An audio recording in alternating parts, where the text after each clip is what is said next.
Nick2 is an open source web server scanner which performs comprehensive tests against multiple vulnerabilities, including dangerous files, outdated versions, and mainly the OWASP top 10 vulnerabilities. It's very wise to start scanning a website before performing any penetration tests on it.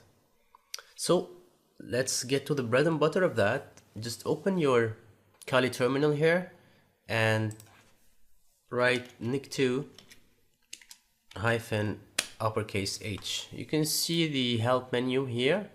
So some of the important switches that we will use is the format and the tuning. For the tuning, you can tune your scan to perform tests against these vulnerabilities, including SQL injections, file upload, information disclosure, and etc. Now, if you go to your web server, to your web browser, I have installed Metasploitable 2 on this IP here. It's just a virtual machine, contains various web applications, for example, damn vulnerable web application. I will issue my nick2 command against this web server. So nick2 hash or dash h, which means host, and then just put the IP of the server. And then press enter. As you can see, it starts giving us some information about the server. The website is hosted on Apache and using Ubuntu Linux server. And here are some of the vulnerabilities that are included on the server, such as the cross-site scripting protection header is not defined, X content type options header is not set, and etc. As well, there are some OSVDB, which is open source vulnerability database, which is similar to the common vulnerability and common vulnerability exposure CVEs. You can just look them up on the internet and it will tell you exactly what type of vulnerability is that. Although that it mentions here the vulnerability at a high level. So this is one of the tests. It includes lots of options. So if you want to feel comfortable, just export it, put dash output, and then specify the file name. I'll put nick2 here, and then dash format. Make sure to put the F uppercase, and then HTML. Just press enter. It will create the file. It will output the same result in an HTML format. If you open it here, just right click on this file and open in Firefox, and you'll be able to see the report in an HTML format. This is very important, especially if you're a penetration tester. It's very important to document all the work that you do.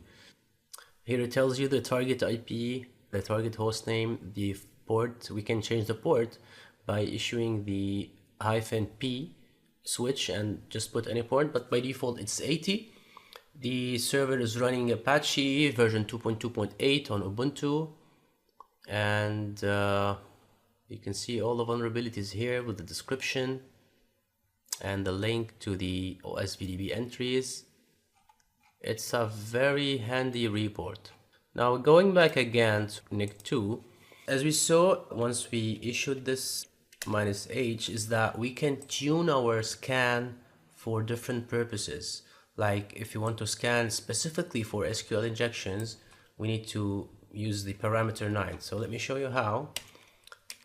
Suppose that we don't want to output, so nick2 -h, then the IP, then use -tuning, then the number 9. It will specifically scan this website against the SQL injection attack, and you can see the results.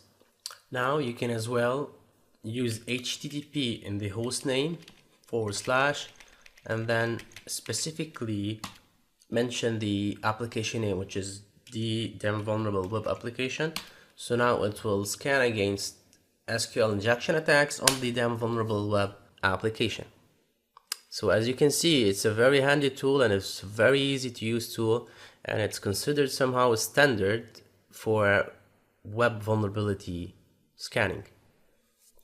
Another easy to use penetration testing tool for finding vulnerabilities in web application is the ZAP OWASP. It's easy to invoke it. Just go to applications, then web applications analysis, and click on OWASP ZAP.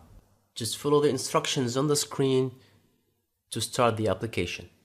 Actually, it's a very easy tool to use. Just you have to enter the IP address of the web server or the web application here and just press on attack. So let's try that. Just hit on attack. And as you can see here, this is the same metasploitable box that we are testing. It will run through the whole list of URLs and will eventually display the list of vulnerabilities here under alerts on the left side, and will categorize them by the vulnerability type. As you can see, these are increasing here. We have application error disclosure, frame option header not set. It will categorize them based on the color as well. So these ones in yellow are low in priority. Just you can see it here. It's low, and it will describe the vulnerability. It will give you the solution for that, and will give you some web references as well. You can as well go to the medium rated vulnerabilities. Click on that. This is medium. The same thing goes in description, solution, and references. It's a very easy and a handy tool to use. Let's stop that here. Now let me tell you about some advanced features of this tool. You can select an application, for example, this damn vulnerable web application, and click on the session properties. You can go down here and select the authentication method in case you want to provide the username and password. You can put username and password here. You can select the URL from here. It will pop up the parameters automatically. Just make sure to select username here and password here. For the users, just need to add the user of the website in order to authenticate. So I'll put admin and just write admin and password, which is the default credentials for that. And just have to press OK. Make sure that session management is cookie based, and which is the default.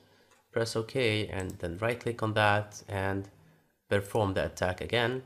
Just start the scan, and it will list as well the vulnerabilities under the alerts tab in a categorized manner.